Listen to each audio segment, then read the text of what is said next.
kurat, puud said märjaks. Õnne soovime teil, õnne soovime sul, palju õnne, kallis Eesti, õnne soovime sul.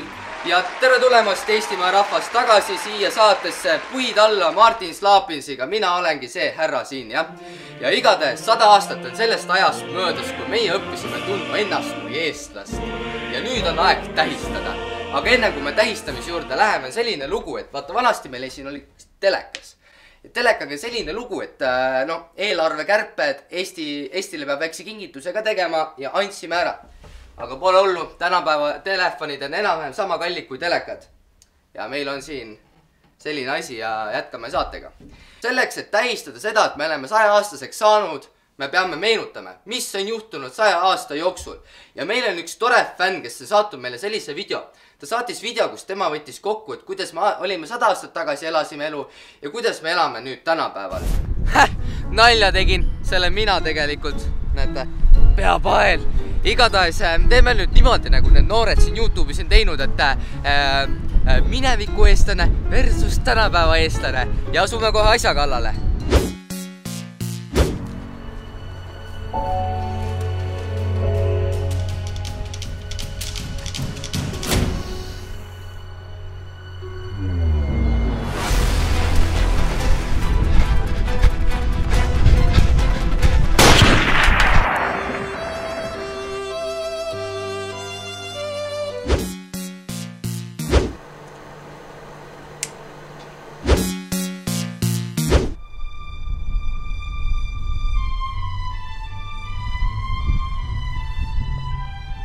Teele elab siin samas lähedal.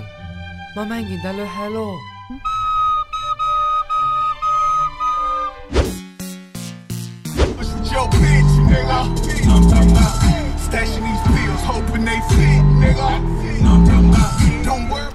No joke!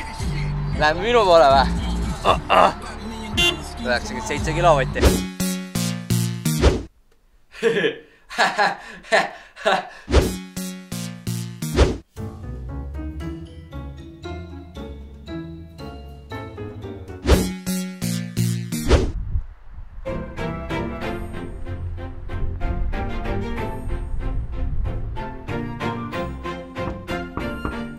Fedja, tule välja!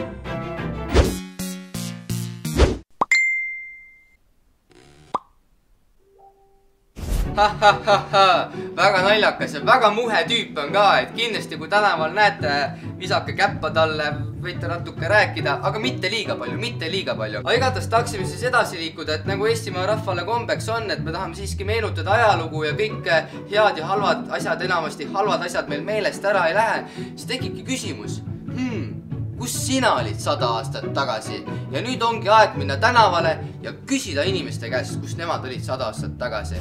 Tere, ilus, et kohe tuleb Eesti 100, et kus teie olite 100 aastat tagasi? Polnud plaaniski veel. Mis te arvate, kas koduvägivald oli 100 aastat tagasi? Muidugi oli. Kus kohas? Eestis. Kindlasti oli mingil määral, jah. Sest ma vaatan, et te olete siin väga vanast ajast pärit, et kus teie olite 100 aastat tagasi? Mis mõttes vanast ajast pärit? No riietuse poolest. Riietuse poolest, see on viimane mood, 15. sajandi viimane mood. 15. sajandi, okei, siis Eesti Vabariik ei olnud, jah. Kas Eesti hümni peaks laulma Eesti Vabariigi aastapäeval? Ma arvan, et kes tahab, see laulab. Ja sina laulad? Ma ilmselt ei laula. Läbi aegade, kes on parim president? Lennart Meri. Teate, mis see siin on? See siin. Näeb välja nagu nööp, aga ma ei tea, mis see. See on võrr. Võrr. Keerutad oskame? No ma kunagi keerutasin, aga ma täpselt ei mäleta. Natuke aega mul hullu. Ja nii. Võin ühe mandli teile siin vahepeal anda, siis saate oi, sa võid ise selle suhu pista. No ma pistame suhu siin samal ajal. Oled sa valmis? Jaa. Jeboi.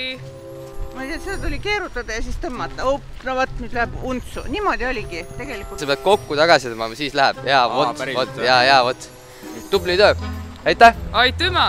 Jah, kena päeva. Ütleme niimoodi, et 6 sajandi pärast saab Eesti vabaks, et siis, vot.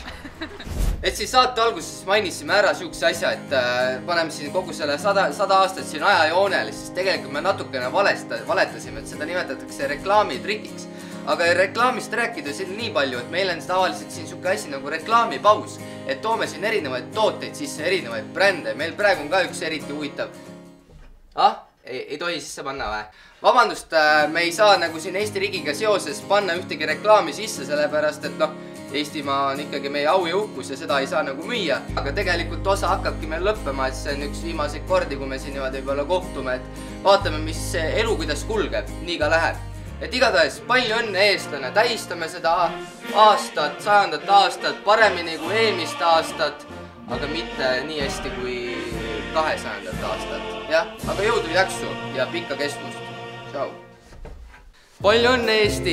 Kas mäletate, mõnda aega tagasi tegin Eesti Pangaga koostöös ühe video ja seal ma tutvustasin, kuidas teie saate disainida oma enda 2 eurose ja vot nüüd on aega nii palju möödas, et see konkurss oli vägagi populaarne, sest laekus ligi 8000 joonistust ja praegu kuni 4. märtsini on teil võimalus hääletada enda lemmiku poolt ja valida välja see münt, mis läheb siis 2019. aastal käibele.